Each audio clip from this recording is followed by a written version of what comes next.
Olá pessoal, estamos aqui para apresentar uma nova videoaula, desta feita falando sobre as oscilações mecânicas.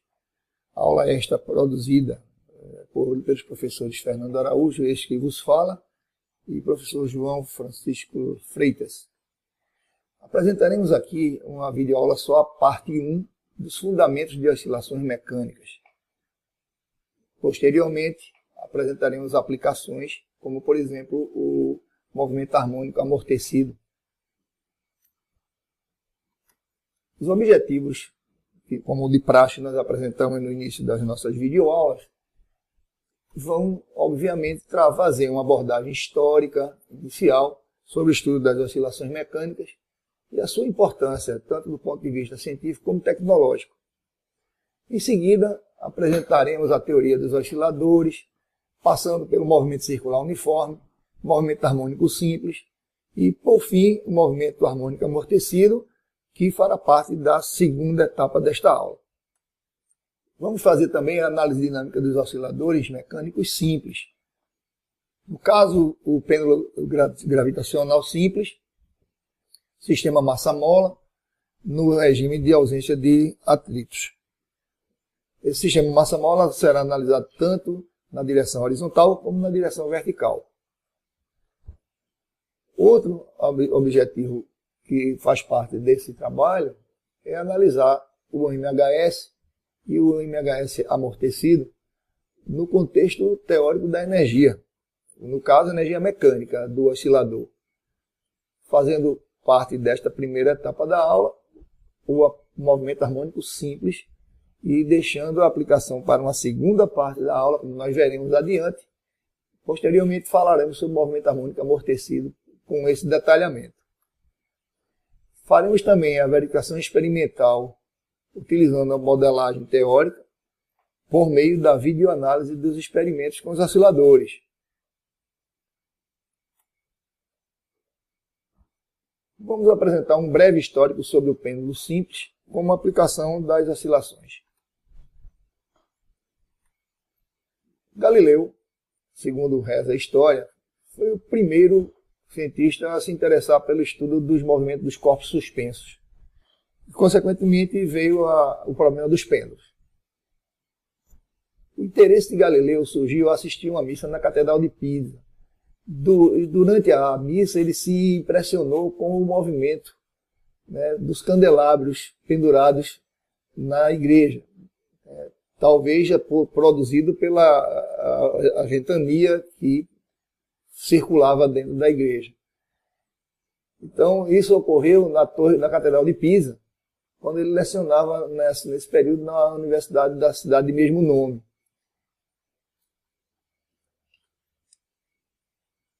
Galileu apresentou a ideia do isocronismo de pêndulos, de tal maneira que nós podemos definir isso como sendo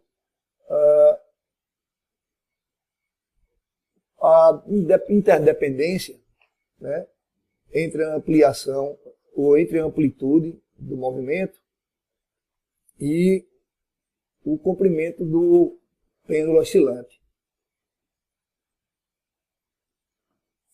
Ele verificou que o período de oscilação do pêndulo não depende da amplitude e de sua massa, apenas que ele dependeria do comprimento do oscilador, porém restrito ao caso de pequenas oscilações.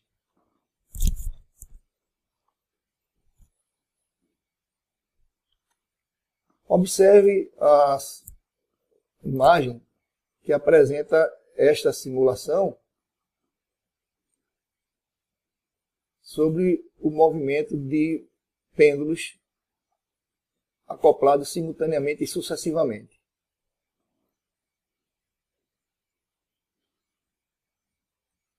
Verifique como se dá essa oscilação de uma forma geral. E aqui ao lado, observe a simulação computacional desse movimento que nós vemos aqui à esquerda. Veja a importância dessa simulação do ponto de vista gráfico, ilustrativo, e esse complexo de cores nos mostra o movimento dos osciladores e o que a projeção desses osciladores produz no plano horizontal. Muito interessante essa simulação computacional. Em 1603, um amigo de Galileu, que era médico, começou a usar os pêndulos para medir pulsação dos pacientes. E a esse instrumento ele deu o nome de pulsilógium, ou pulsilógium. Observe que ele oscila, né, em pequenos ângulos de abertura, e essa massa pendular executa um movimento de simetria em relação a um eixo de equilíbrio central. Galileu também investigou as características desses pêndulos e ele constatou que, além de isócronos para um regime de pequenas oscilações, o pêndulo voltava praticamente à mesma altura de onde tinham sido soltos. E hoje nós podemos interpretar esse fenômeno, ou este fato, pela ideia do princípio da conservação da energia. Mas só que esse conceito, pessoal, na época ainda não tinha sido introduzido, de modo que a observação ficou restrita à ideia da observação da oscilação atingir praticamente a mesma altura. Mas não se tinha, evidentemente, uma abordagem científica mais segura, mais completa, mais definida a respeito do fenômeno. Observe nessa nova animação o comportamento dos metrônomos. A grande aplicação dos metrônomos foi, né, para a utilização pelos estudantes de música, mesmo naquela estrutura, naquela conjuntura da época de Galileu. Galileu também efetuava as medições dos períodos dos pêndulos, tendo como cronômetro, né, e isso, evidentemente, nós temos que convir que se tratava de uma medida extremamente imprecisa, a sua própria pulsação cardíaca. E, evidentemente, não era uma medida de caráter científico, não era uma medida de precisão, em função de que, como todos nós sabemos, cada um de nós apresenta um nível de pulsação cardíaca diferente. Ok?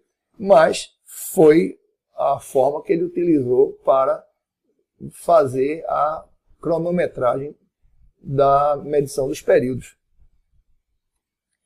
O metrônomo, né, que é utilizado pelos estudantes de música, consiste num pêndulo que oscila regularmente, de modo que a cada oscilação está associado um tempo de compasso. E a cada batimento do metrônomo se associa o toque de uma nota. No caso, obviamente, de uma nota musical.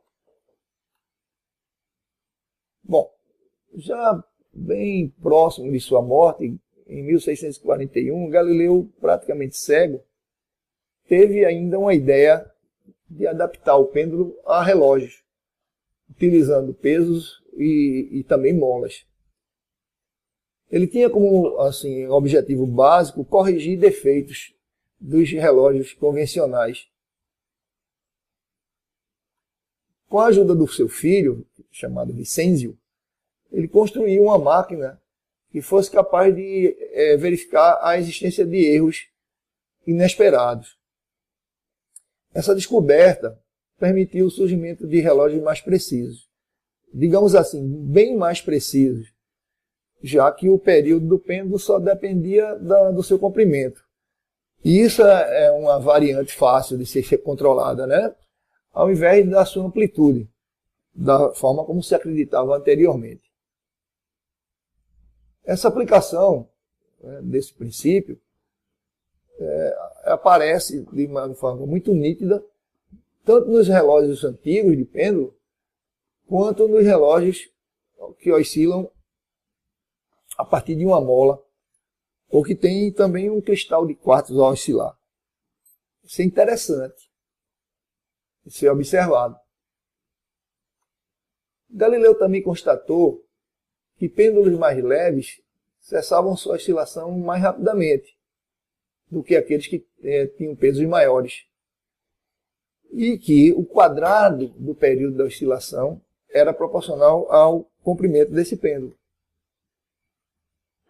Posteriormente, já em 1657, o que corresponde a 15 anos pós-morte, o físico holandês Huygens, Christian Huygens, descreveu o relógio de pêndulo e, com isso, criou um marco decisivo para o desenvolvimento desses aparelhos.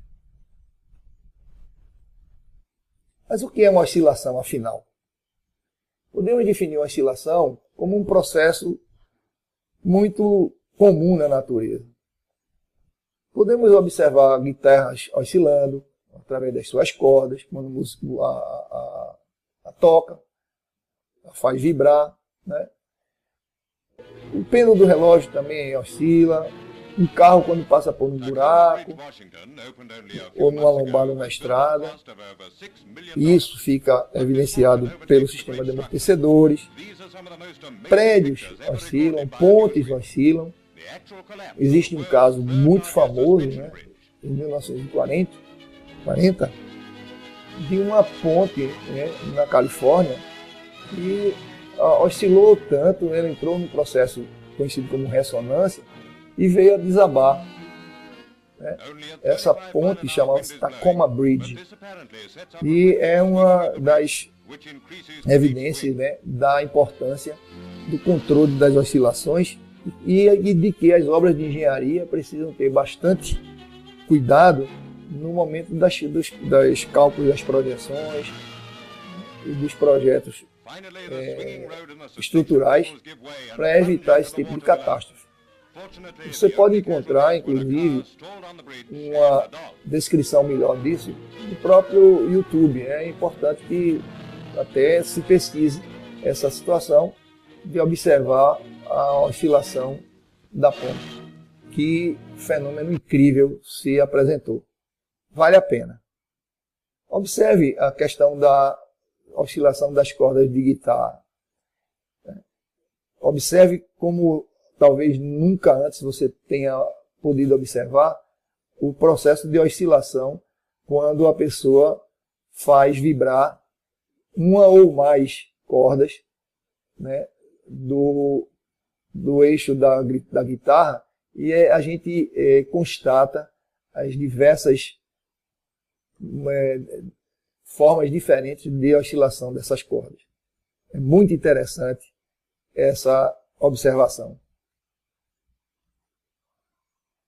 Também os processadores de computador possuem osciladores internos eletrônicos, a qual nós chamamos de clocks, e o que determina a frequência desses processadores. Por exemplo, a nível de ilustração, o Intel Core i5 4440, ele tem um clock interno máximo de 3,30 GHz, o que nos dá 0,3 nanosegundos por ciclo de informação. Fantástico. E há também outro destaque a se apresentar a nível das oscilações, como o relógio atômico, que afere oscilações de núcleos de íons, e alguns elementos, como por exemplo, neste caso, o tório. A margem de imprecisão é de 1 segundo a cada 14 bilhões de anos. Os cientistas, principalmente lá nos Estados Unidos, têm trabalhado na construção desses relógios. No Instituto de Tecnologia da Geórgia, a precisão extrema desse relógio que está sendo produzido, confeccionado, já chega a ser praticamente 100 vezes superior à dos atuais relógios atômicos. O horizonte se abre, né, para a aplicação desse novo relógio é bastante promissor. Por exemplo, comunicações criptografadas, estudo de teorias fundamentais da física, além de elevar o nível de precisão do sistema GPS. Tudo isso são avanços conquistados pelo estudo detalhado, dedicado das oscilações mecânicas. É um assunto interessantíssimo, fascinante, e aí chega até, muitas vezes, a ser surpreendente para alguns. Não sei o que é que vocês vão achar ao analisarem todo o processo desencadeado com esta videoaula. Mas espero que achem interessante o que vem a seguir. Abordagem teórica do movimento circular uniforme. Nós vamos, como eu coloquei no início, passear por vários sistemas, por vários tipos de situações que têm ligação direta com as oscilações mecânicas. Definimos o movimento circular uniforme como o movimento de uma partícula sobre uma circunferência de raio R com uma velocidade angular constante. Observe o movimento. No caso, estamos abordando no sentido anti-horário. Uma partícula P, destacada de coordenadas x, y, tem um vetor posição R em relação ao sistema de coordenadas cartesianas x, y, no centro da circunferência e com uma abertura de ângulo θ. Ela apresenta as projeções x e y minúsculos em cada eixo. Definimos o x, o segmento que vai do centro até a projeção de P, como R cosseno θ, e Y como R seno θ. E definimos a velocidade angular, ômega, como sendo a derivada do ângulo θ em relação ao tempo. O vetor posição é definido como xi mais yj, o que nos dá R, que multiplica cosseno de θi mais seno de θj, em função dos valores de x e y destacados ao lado. Esses valores podem ser observados aqui à nossa esquerda, e as substituições que são feitas nos valores de x e y são colocadas na equação, de modo que nós chegamos a obter essa expressão. Lembre-se que o valor de R é constante por ser um movimento numa circunferência. Então, o seu módulo é um valor realmente constante. A partir do vetor posição, podemos definir agora o vetor velocidade. E o vetor velocidade, obviamente, é a derivada do vetor posição, no caso, o dr dt. Então, quando nós fazemos essa derivada, nós vamos encontrar o valor do vetor velocidade. Nessa sequência de operações, nós fazemos as manipulações devidamente de forma matemática e encontramos o valor de V como sendo R, que vai multiplicar, dentro desses parênteses, a derivada do ângulo θ em relação ao tempo, tanto no eixo do x quanto no eixo dos y. E no final nós encontramos esse resultado.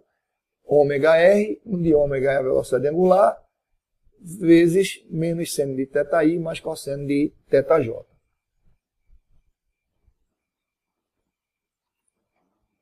Depois do vetor velocidade, nós partimos para o vetor aceleração, que é a derivada da velocidade em relação ao tempo, e ao mesmo tempo pode ser também definido como a derivada de segunda ordem do vetor posição em relação ao tempo. Efetuando novamente essas operações, nós chegamos, por fim, ao resultado do vetor aceleração, como sendo menos ômega 2r, seno de θi mais cosseno de θj. Só que o fator R, seno de θi mais cosseno de θj, desenvolvido anteriormente, é o valor do vetor posição R. E, consequentemente, podemos fazer a substituição e chegamos à equação da aceleração definida como sendo a derivada segunda do vetor posição, ou ainda menos ômega quadrado R. Em resumo, para uma abordagem do ponto de vista vetorial, o vetor posição é dado por R cosseno de θi mais seno de θj, o vetor velocidade é ômega-r e o vetor aceleração menos ômega quadrado r. Com isso, temos a evidência, a partir da abordagem vetorial, que o MCU se pode descrever pelo movimento das projeções de vetor posição sobre os eixos ortogonais e, dessa forma, nós teremos vetor posição x igual a r cosseno θ, y r seno θ, a velocidade no eixo do x menos ômega r seno θ e a velocidade no eixo dos y ômega r cosseno θ.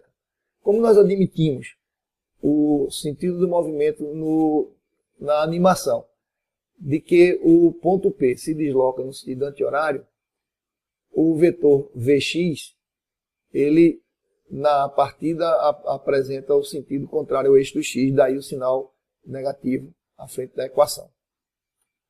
O vetor aceleração, ao se derivar, vai se encontrar menos ômega 2 em x no eixo da aceleração AX e menos ômega 2y para a aceleração no eixo y.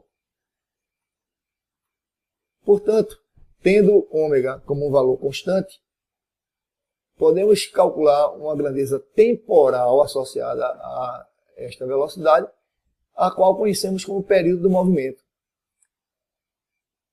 Esse período representa o tempo que o movimento leva para realizar uma oscilação completa.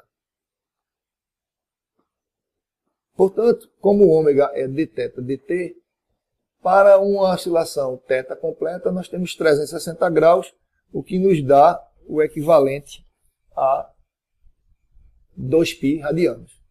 E temos que para o tempo correspondente a essa volta completa, o que nós definimos como sendo o período do movimento, o qual é representado pela letra T maiúscula.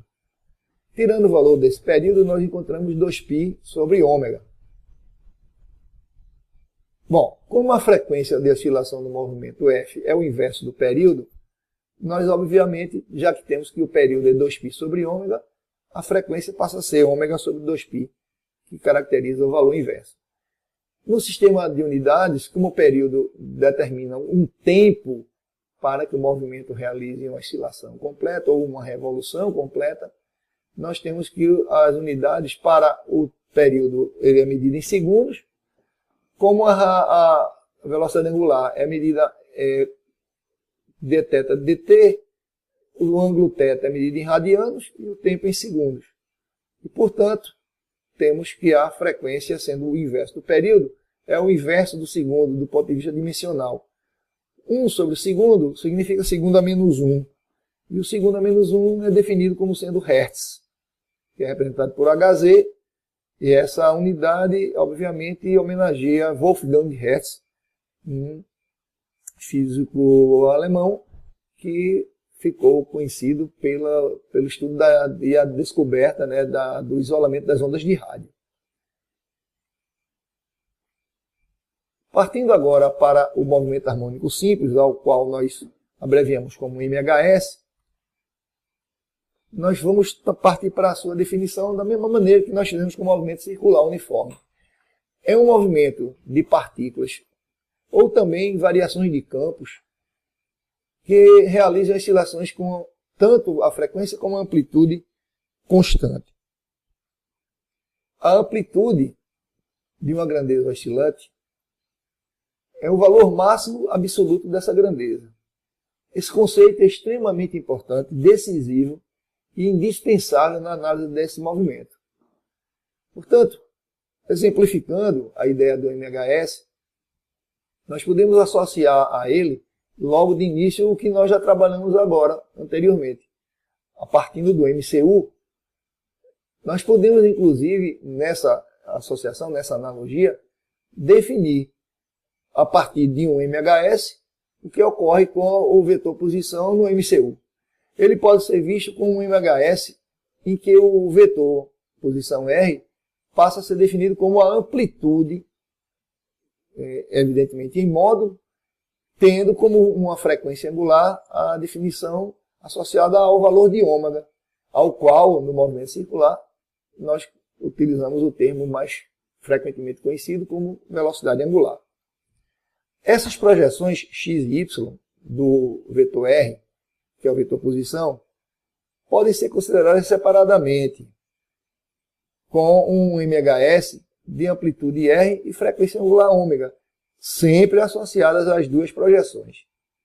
Essas equações, tendo como resgate uma analogia com o MCU, as seguintes expressões.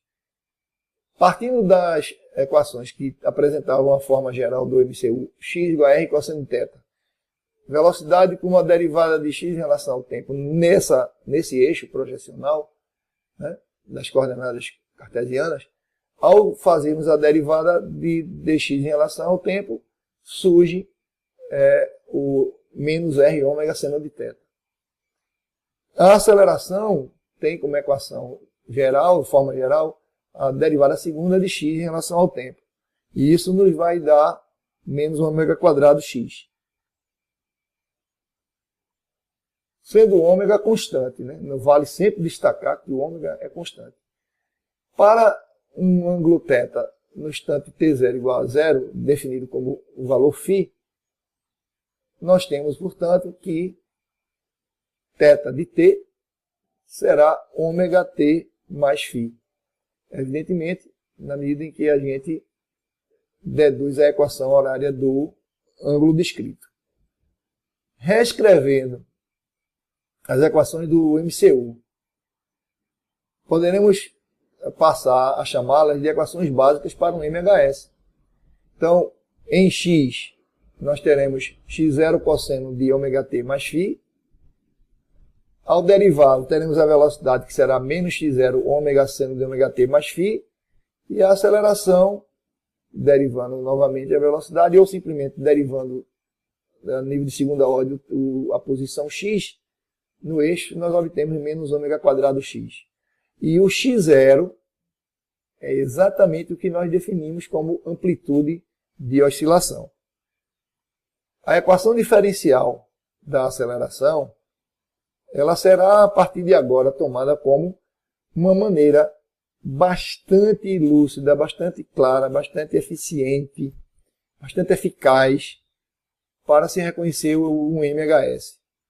E, portanto, a ela nós atribuímos um destaque, chamando-a de equação básica do MHS. As equações básicas para o MHS, por analogia com o MCU, e associando a essa ilustração que nos mostra qual é a variação dos vetores aceleração, velocidade e posição, destacadas com essas colorações, nós temos ao lado direito a expressão gráfica correspondente a cada um dessas grandezas físicas, né? Para a posição x, tendo a frequência e o período constantes em função do ômega, né? O gráfico da velocidade, associando uma cor para cada uma dessas funções, de modo que o gráfico azul corresponde ao comportamento do vetor posição x, o vetor vermelho da velocidade e o vetor verde correspondendo ao comportamento da aceleração. Então essas ilustrações nos dão a oportunidade de, a partir da equação da posição, destacar a amplitude x0, que pode ser observada a partir do eixo, o período de oscilação correspondente a uma pulsação completa, certo? Temos também condições de determinar graficamente na direção vertical o comportamento da posição, o comportamento da velocidade, o comportamento da aceleração em relação ao tempo em cada eixo. Então, as três equações básicas estão destacadas como nós sinalizamos aqui, né, a esse momento, para que vocês possam constatar a forma que essas equações apresentam todas elas variações senoidais ou cossenoidais. A nível de observação, podemos destacar que o MHS, e por isso é que ele é tão estudado e tão enaltecido, devido à grande gama de aplicações que ele pode nos dar, é o modelo mais empregado em sistemas básicos. E ele se constitui assim, digamos assim, necessários, extremamente importantes, básicos, fundamentais, nas modelagens de sistemas e problemas que venham a ser mais complexos. Como, por exemplo, mais à frente, quando nós estivermos com a segunda parte desta aula, a apresentação do MHS amortecido. É uma das aplicações que podem ser construídas a partir da idealização do MHS. O próprio MHS em si, ele tem inúmeras aplicações nas engenharias, como também em ciências sociais aplicadas. A sua modelagem é muito empregada na mecânica clássica, todos os tipos de oscilações mecânicas, sistemas solares, motores, engrenagens, pêndulos, aplicações de engenharia, sistemas de dispositivos eletromecânicos, etc. Vejam como é extensa a aplicabilidade do MHS na mecânica clássica. Isso sem falar que no eletromagnetismo, nós também podemos destacar o emprego do MHS na análise do movimento de cargas sob influência de campos magnéticos, as próprias variações dos campos no espaço e tempo, e como aplicação, a análise da construção de antenas, as ondas eletromagnéticas dos micro-ondas, aplicações na ótica, enfim. Também nós temos aí uma boa carga de aplicações do MHS dentro do campo do eletromagnetismo. Na mecânica clássica, é utilizada como modelagem de vibrações atômicas. Observem a ilustração, onde nós temos um modelo das vibrações atômicas em redes de cristais. Também se emprega o MHS em funções de ondas de vários sistemas. As aplicações no campo da eletrônica, ciência e engenharia de materiais, fotônica, química, etc. Mais uma vez, se evidencia no campo da mecânica quântica que também há espaço para a introdução do MHS no sentido e no intuito de nos ajudar nessas modelagens. Alguns modelos de MHS. Um deles, muito importante, é o sistema massa-mola horizontal, onde nós consideramos uma massa num plano horizontal liso que esteja acoplada a uma mola, né, de constante elástica definida como K. Essa massa, ao ser solicitada, puxada, saindo da sua posição de equilíbrio, depois, ao ser abandonada, ela entra num regime de MHS. Observe na animação que essa massa M acoplada à mola, ela oscila, né, dentro de uma amplitude x0, passando pela posição O de equilíbrio até a posição menos x0 e retorna, e assim sucessivamente. E pelo fato de não se considerar nenhum nível de atrito, ela faz esse movimento permanentemente. Outro destaque que nós podemos dar, a partir daí, é a abordagem matemática para definir os elementos que são importantes nesse sistema massa-mola. Então, com a figura paralisada numa determinada posição, a lei de Newton nos confere, a segunda lei, obviamente, ela nos confere que o somatório das forças é igual ao produto da massa pela aceleração, e essa força na mola é uma força de natureza elástica. E como nós sabemos, a partir da lei de Hooke, né, essa força elástica tem o valor menos kx. Como a aceleração é a derivada segunda da posição x em relação ao tempo, nós podemos isolar a massa na equação à nossa direita, e daí nós temos a aceleração sendo dada por menos k sobre mx. Daí, ômega ao quadrado corresponderá a k sobre m. Ou seja, a pulsação ou frequência angular, ômega, será dada como raiz de k sobre m. Mais uma vez, nós observamos que, a partir disso, a expressão menos k sobre m, já que ela vale ômega como raiz de k sobre m, isso elevado ao quadrado dá exatamente k sobre m. Fazendo a substituição por ômega quadrado, nós retornamos à equação básica do MHS. As soluções para as condições genéricas iniciais nos dariam essas expressões que se vê a seguir para o valor de x, para o valor da velocidade v, tomando o período e a frequência pelos valores que nós já mencionamos anteriormente. O sistema massa-mola vertical, que seria um segundo modelo a se apresentar, considera a massa pendurada na mola com a constante elástica K e, mais uma vez, no meio material sem atrito. No caso de destacarmos o meio sendo o ar, nós desprezaríamos ou não levaríamos em conta a presença do atrito com o ar. A resistência do ar seria desconsiderada. Ao puxarmos novamente essa massa para fora da posição e a abandonarmos, ela sairá de uma posição de equilíbrio YE e entrará em um regime de MHS. Mais uma vez, podemos observar que a massa oscilante ela vai de uma amplitude Y menos YE abaixo da posição de equilíbrio e mais YE acima da posição de equilíbrio, caracterizando essa amplitude como Y0. Partindo desse sistema, nós podemos observar que o valor da força impressa na mola seria dada por menos KY, da mesma forma que no sistema massa-mola horizontal foi menos KX.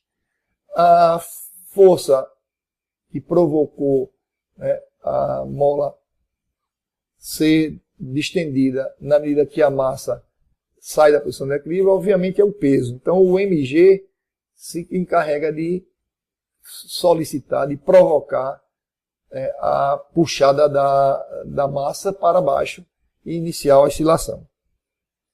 Novamente, a partir da segunda lei de Newton, na posição de equilíbrio estático, antes do início das oscilações, ou quando elas atingem o término das oscilações, e aí nós teríamos que considerar que ela retornou à posição de repouso, sem levar em conta, obviamente, que houvesse perda de energia, uma vez que nós ainda não estamos estudando movimento amortecido. Nós estamos apenas destacando que no momento em que nós estivéssemos na posição de equilíbrio, não haveria a amplitude se deslocando para cima ou para baixo, e esse YE caracterizaria o momento em que as forças estão absolutamente com módulos iguais. Então esse somatório das forças, isto é, a força resultante seria zero, e ao fazermos a substituição, nós teríamos a força elástica e o peso atuando sobre o sistema. Daí, desenvolvendo a expressão, nós chegamos ao valor, né, que nós encontramos para a relação entre K, entre Y e a massa. Agora, fora do equilíbrio estático, vocês podem observar que durante o movimento do sistema massa-mola, nós teríamos a presença de aceleração no sistema. E a partir daí, desenvolve-se a expressão não mais como somatório das forças igual a zero, na posição de equilíbrio, e sim como ela valendo, obviamente, um produto M vezes A, como nós acabamos de ressaltar. Desenvolvendo a expressão, nós, a partir do slide anterior, onde a gente observou a condição do equilíbrio, esse fator KYE mais MG é igual a zero, e, consequentemente, nós podemos, mais uma vez, definir, ao passar a massa para o outro membro, que a aceleração no eixo vertical seria d2y dt2, obteríamos, mais uma vez, o K sobre M, que é o valor de ômega ao quadrado. E assim, nós, mais uma vez, observamos a equação básica do MHS. E destacando sempre que o ômega vale raiz de K sobre M. E para condições genéricas iniciais, nós mais uma vez teríamos o conjunto de valores para o x, como x0 cosseno de ômega t mais φ, o da velocidade menos ômega x0 seno de ômega t mais φ, de forma que o período de oscilação seria dado novamente como 2π sobre ômega, como foi no sistema massa-mola horizontal. E, substituindo o valor de ômega no denominador, nós obteríamos 2π raiz de m sobre k, onde o período ficaria em função da massa do bloco oscilante e da constante da mola. Nessa animação, nós temos a ilustração da solução do sistema massa-mola vertical, onde a forma que foi expressa, né, A de t, poderia ser substituída por y de t e o A0 como y0. Bastante interessante, bastante elucidativo a ilustração, a animação, onde nós podemos ver claramente, né, nessa aplicação o sistema oscilante, de tal maneira que nós chegamos à oscilação A e menos A da amplitude, né, do movimento em relação à posição de equilíbrio O. Então, esses valores são atingidos periodicamente dentro de uma margem de tempo que nós temos como definição o período. Outro modelo de MHS seria o pêndulo gravitacional simples, onde nós vamos considerar uma oscilação no plano de uma massa m dependurada por um longo fio com massa desprezível e de comprimento L, mais uma vez em um meio sem atrito.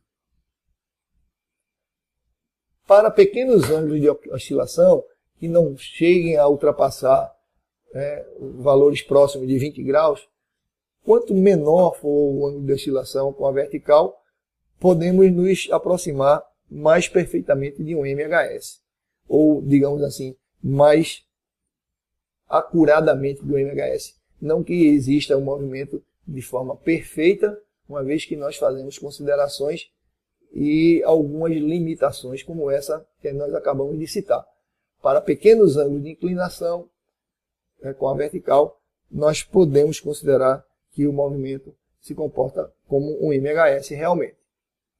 Observe ao lado esquerdo o experimento do pêndulo simples, com um fio longo bastante considerável, né? Uma bolinha de massa M oscilante, tá certo? Apesar do fio estar um tanto quanto contrastante com o próprio fundo, né, da parede de oscilação, mas dá para a gente observar bastante fácil o comportamento da oscilação da bolinha de massa M, né, na base da animação. E aqui ao lado direito nós temos a animação correspondente a esse pêndulo simples, oscilando, né, a partir da ideia de que não há presença de atritos, praticamente atingindo a mesma amplitude, ou digamos aqui nesse caso uma altura, como Galileu chamava, né, de ambos os lados do sistema de oscilação, passando por uma posição de equilíbrio que está observada exatamente na linha pontilhada preta. Então a trajetória da oscilação é a linha pontilhada verde, onde a massa M pendula e ela passa por uma posição de equilíbrio em relação ao eixo vertical, cujo centro é no ponto de amarração ou de fixação do fio do pêndulo. Temos aqui a observação das forças atuantes durante, né, o movimento do sistema pendular de comprimento L e de massa M. Para uma oscilação de pequeno ângulo de abertura θ, as forças atuantes são a tração no fio e a força peso, que nós destacamos sempre como mg, atuando na direção vertical. Ao aplicarmos a segunda lei de Newton, mais uma vez, ao sistema, nós temos que, vetorialmente falando, a soma das forças é igual ao produto da massa pela aceleração. O S na equação corresponde ao arco descrito, né? E o L corresponde ao comprimento do pêndulo. De modo que a aceleração é definida como sendo a derivada segunda do arco descrito em relação ao comprimento do pêndulo, que faria o papel do que seria chamado de raio numa trajetória circular. Abrindo as forças que são aplicadas, o comprimento do arco S seria o produto Lθ em radianos, as componentes destacadas em verde, né, do peso mg seriam as componentes mg seno e mg cosseno θ. Partindo daí, nós temos um sistema de equações para a direção vertical, onde, evidentemente, a corda tensionada apresenta a condição de que a tração menos o vetor mg cosseno θ, em módulo, obviamente, né, daria igual a zero.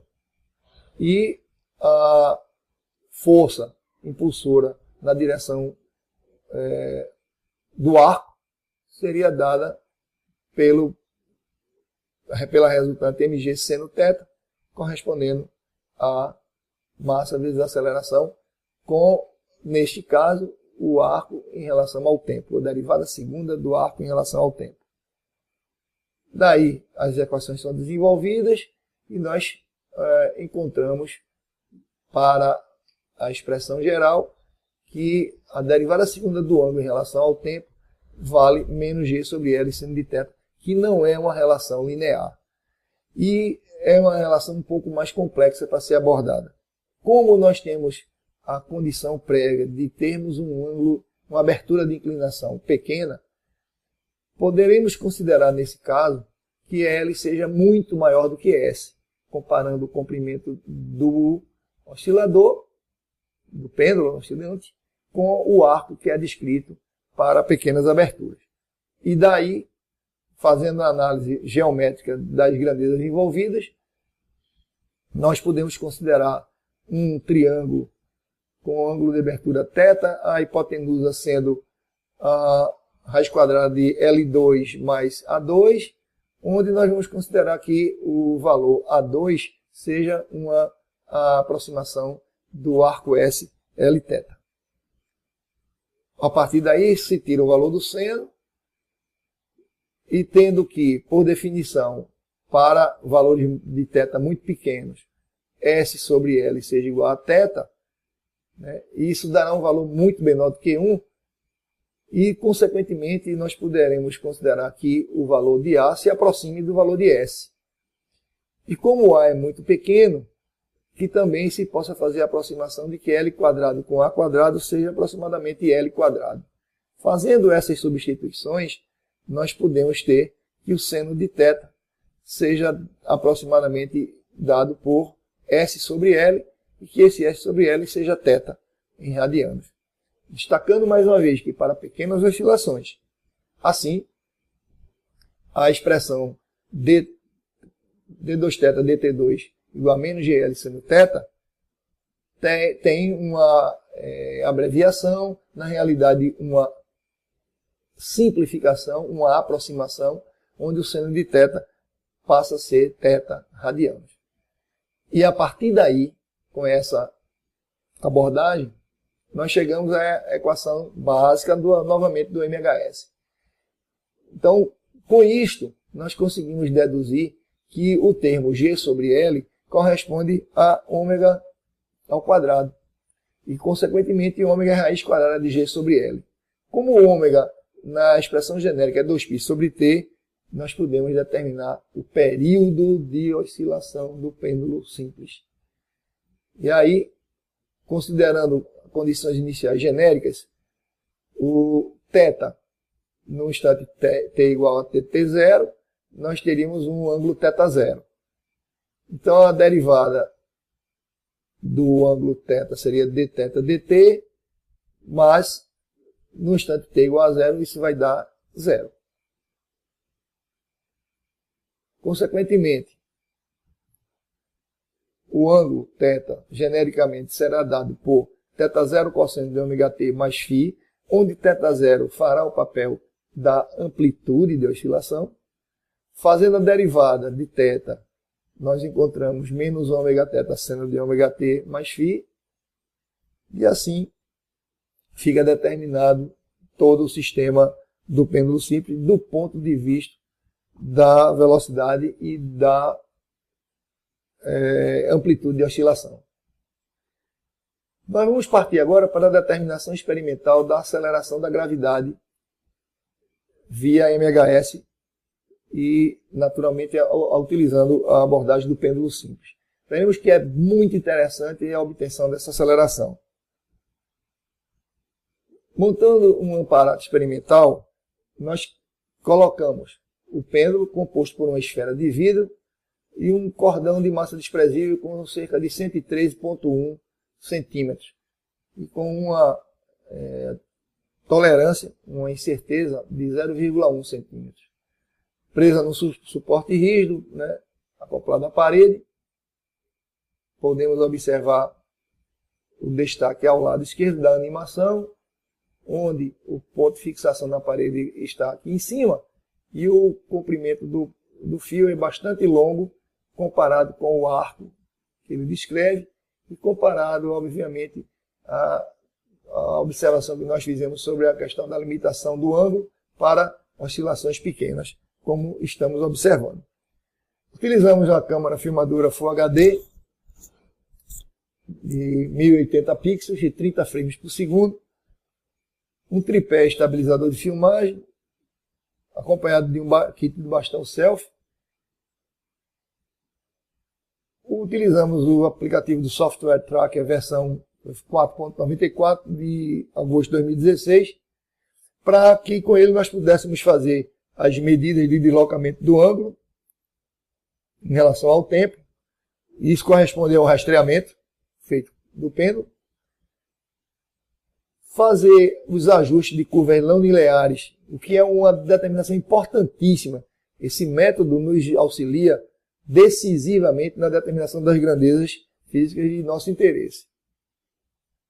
O rastreamento será feito a partir da trajetória descrita pela massa pendular, como observado aqui à nossa esquerda.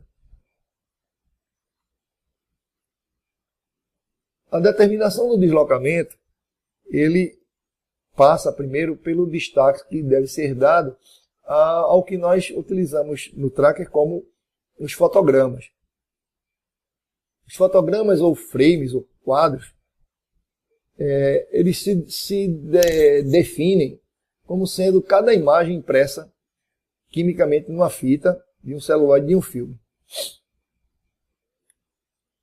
Esses fotogramas são projetados a uma taxa de 24 quadros por segundo, nos dando uma ilusão de movimento. E essa ilusão se deve à incapacidade que o nosso cérebro tem de processar essas imagens enviadas pelo nervo óptico como fotos separadas, quando elas são dispostas sequencialmente a essa velocidade. Tal persistência na visão faz com que o cérebro faça um mix dessas imagens seguidas e com isso nós temos a sensação de movimento natural. O cérebro nos envia, né, a sensação de que o sistema está em movimento. Observe a animação ao lado esquerdo e ao lado direito a exposição dos quadros, dos fotogramas de forma estática. Continuando na observação, nossa observação, usando o tracker, nós podemos observar à nossa esquerda o deslocamento angular através do rastreamento. Isso em função do tempo.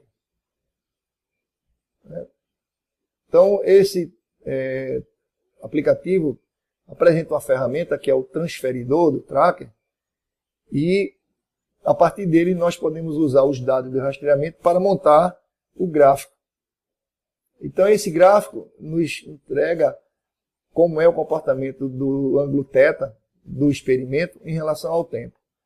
Nós observamos aqui como esse gráfico nos traz uma regularidade de grande precisão.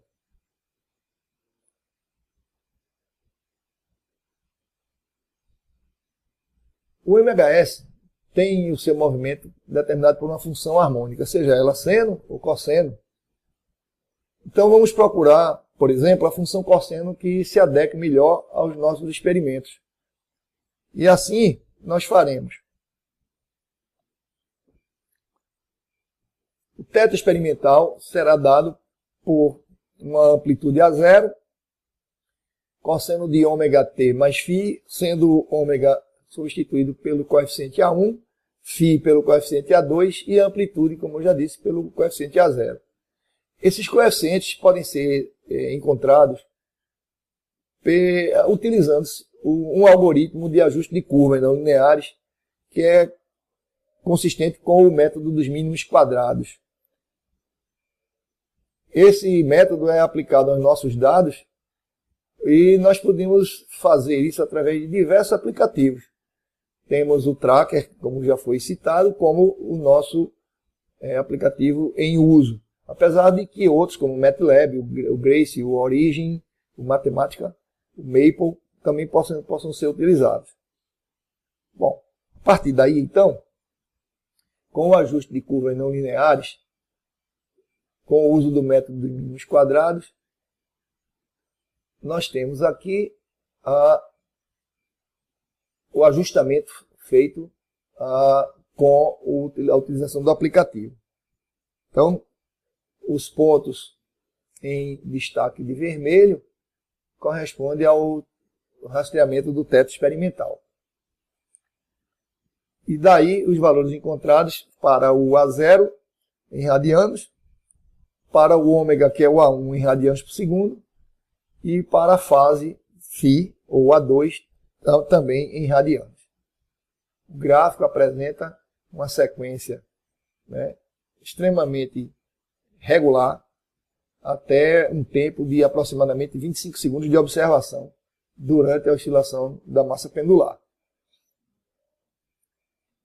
Calculando a aceleração da gravidade a partir desses dados que nós obtivemos, tendo como a tabela de dados experimentais o comprimento L, o valor dos coeficientes, A0, A1 e A2, e o período de oscilação médio a partir do tempo que foi feita a abordagem do experimento, nós obtivemos como período um valor de 2,1331 segundos. Partindo para os cálculos da aceleração e aplicando o ômega como G sobre L, tiramos o valor de G como sendo, obviamente, ômega quadrado L. Fazendo a substituição do valor de ômega, que é o coeficiente A1, multiplicado pelo valor de L, nós encontramos o G da ordem de 981,3 com uma tolerância de erro de 0,3, isso medido em centímetros por segundo quadrado. Fizemos o experimento em Recife, no laboratório da Universidade Federal. E nessas medições, a estimativa do valor padrão para a gravidade para a cidade de Recife, considerando a latitude da cidade, evidentemente, nós encontramos que o G de Recife é dado por esse valor que está sendo destacado como função do seno quadrado. E essa latitude tem como valor menos 8 graus, 3 minutos e 14 segundos. Essa é a latitude oficial de Recife. Esse dado foi obtido a partir da Wikipédia e foi utilizado para as devidas comparações. O valor da gravidade em Recife deve atingir, né, esse resultado, 978,13 centímetros por segundo quadrado. Ao fazermos a comparação com o G que foi mensurado, que foi experimentalizado, nós encontramos o seguinte: valor oficial de G, valor experimental de G, calculando o desvio padrão, nós vamos obter um erro percentual de 0,3% no experimento. E isso nos confere a possibilidade de tentar uma outra forma de medição dessa aceleração e verificar a viabilidade do método anterior, ou seja, fazer uma comparação de dois métodos de medição da aceleração e, apesar de não se analisar aqui com bastante rigor a questão de qual método seja mais ou menos rigoroso, mais ou menos simples, podemos utilizar uma outra forma de medição e fazer as comparações e observar se nós nos aproximamos do valor de G da cidade civil que nós temos como objetivo mensurar. Então, a partir do gráfico da inclinação θ versus tempo, ou seja, da amplitude θ em relação ao tempo do pêndulo, o intervalo de tempo que nós utilizamos partiu da seguinte contagem. Em aproximadamente 25 segundos, nós medimos o equivalente a 12 períodos. Como o tempo é a medida do tempo total, o período T', é o tempo total pelo número de períodos medidos, nós teríamos aí, no caso, partindo deste gráfico, uma observação, como já foi citado, de algo em torno de 25 segundos, um pouco a mais do que isso, dividido pelo número de intervalos de oscilação, que são os períodos, que ao todo foram 12. Fazendo essa contagem, o tempo deu rigorosamente 25,60 segundos e o número N de períodos medidos foram 12. Levando isso à expressão, nós obtemos 2,13 segundos para o período de oscilação. Daí, aplicando novamente a expressão, ômega' seria 2π sobre T', e aí encontraríamos que o valor da frequência angular seria 2,94 radianos por segundo. Calculando a aceleração com esses dados, nós teríamos que G' seria o valor de ômega' multiplicado pelo L, o que nos daria 977,6, mais ou menos 0,9 centímetros por segundo quadrado, o que nos mostra uma incerteza maior do que no método anterior. Entretanto, por uma dessas ironias, o cálculo do desvio padrão, como nós vamos verificar agora, nos deu um erro percentual bem menor. Esse erro percentual chega a ser 6 vezes menor do que no método anterior, que foi de 0,30%. Entretanto, a tolerância aqui é 3 vezes maior que no outro caso, no outro método, ele deu apenas 0,3 centímetros por segundo quadrado e agora apresenta 0,9. Observemos que os dois métodos têm resultados, portanto, excelentes com relação ao desvio padrão. O segundo método, apesar de ter nos dado um desvio padrão menor que no primeiro, apresentou uma margem de erro 3 vezes maior. E, portanto, trata-se de um método um pouco menos preciso. Vamos fazer agora a abordagem da etapa dinâmica do MHS no que diz respeito à análise da energia mecânica do sistema. Considerando a partícula de massa M, um sistema oscilatório com uma força restauradora do tipo M ômega 2x, onde ômega 2x representa a aceleração, e o ômega é uma constante, e portanto o ômega quadrado também é. Mais uma vez, recorrendo à segunda lei de Newton, fazemos o desenvolvimento da expressão e chegamos de novo a uma equação básica do MHS. Essa equação básica vai ser utilizada para que nós possamos estender a sua aplicação, né, dentro da abordagem dinâmica do sistema do MHS para a análise da energia mecânica. Essas manipulações que serão feitas com essa equação básica nos permitirão desenvolver o que temos como objetivo nesse momento, que é fazer a análise da energia mecânica. Portanto, utilizando a regra da cadeia como ponto de partida para a aceleração, nós podemos obter, a partir daí, que V dv dx mais ômega 2x quadrado igual a zero. Integrando a expressão, nós vamos obter 1 meio de v quadrado menos 1 meio de vi quadrado, mais 1 meio de ômega 2x quadrado, menos 1 meio de ômega 2xi quadrado. Bom, obviamente, como essa equação diferencial é sempre igual a zero, nós estendemos isso no momento em que aplicamos a integração a partir de uma posição xi até uma posição x. E, consequentemente, ao reorganizar a equação, usamos um artifício de multiplicar todos os termos, né, da equação por m, e assim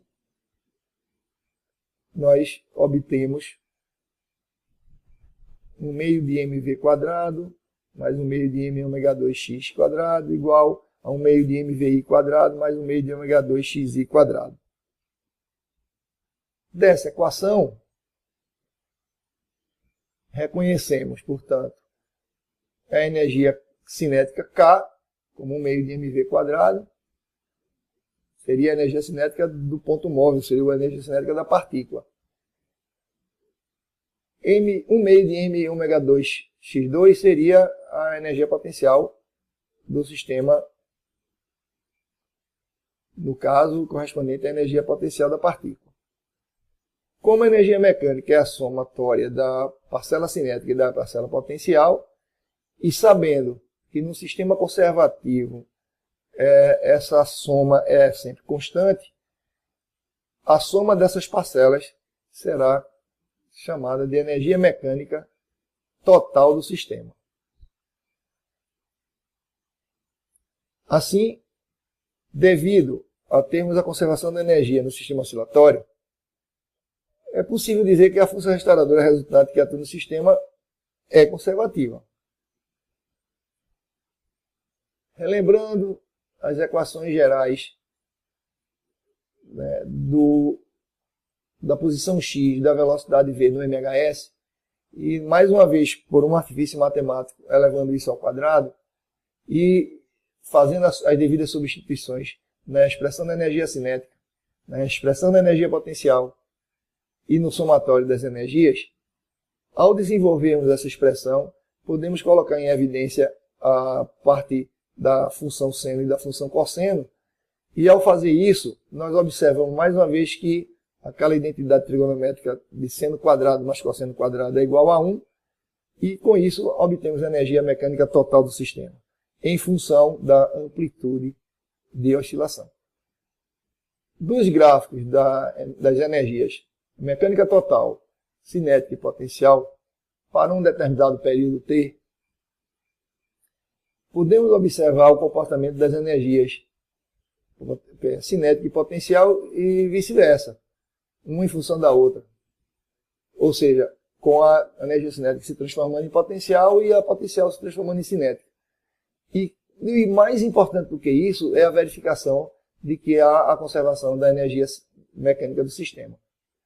Portanto, utilizando esse código de cores para as três energias, obtemos o gráfico que se destaca abaixo, e a animação nos mostra como é o comportamento dessas energias. Fica evidente, através do gráfico, que o MHS é um sistema, ele mantém uma troca permanente das energias cinética e potencial, né? De tal maneira que o valor da energia mecânica total é constatado que ele realmente permanece constante. Em um período vindo de 0 a t, nós podemos observar que a energia cinética e a energia potencial, elas compartilham da mesma média temporal. Essa média é exatamente o valor de 1/4 de mx² ômega quadrado. Que o tratamento dado ao conceito de energia foi genérico a um sistema em MHS. Também podemos aplicar e até devemos aplicar a qualquer sistema que tenha essa característica. Porém, é preciso condicionar isso que nós tenhamos um valor de ômega fixo, um valor de ômega constante. Portanto, entre os exemplos que nós podemos fazer essas aplicações, nós temos o pêndulo simples, onde o ômega é definido como raiz de G sobre L. Substituindo esse valor de ômega na expressão da energia mecânica total, nós vamos obter a expressão mg θ² sobre 2L. E o gráfico nos traz esse comportamento do valor máximo, o valor mínimo e o valor médio, dentro, obviamente, de uma observação de um período inteiro do movimento. No caso do sistema massa-mola horizontal ou vertical, o valor de ômega, como foi visto, né, bem no início da nossa abordagem, ela vale raiz de K sobre M. Fazendo essa substituição na expressão da energia mecânica total, nós obtemos um meio de Kx0 ao quadrado. E assim, tanto o sistema massa-mola vertical como o sistema massa-mola horizontal passaria apenas por uma pequena adaptação. No sistema horizontal, nós chamaríamos a amplitude de x0 e na vertical, a amplitude de y0. E assim, nós temos a conclusão dessa primeira parte da aula, onde nós procuramos abordar os principais sistemas de osciladores mecânicos. Um abraço.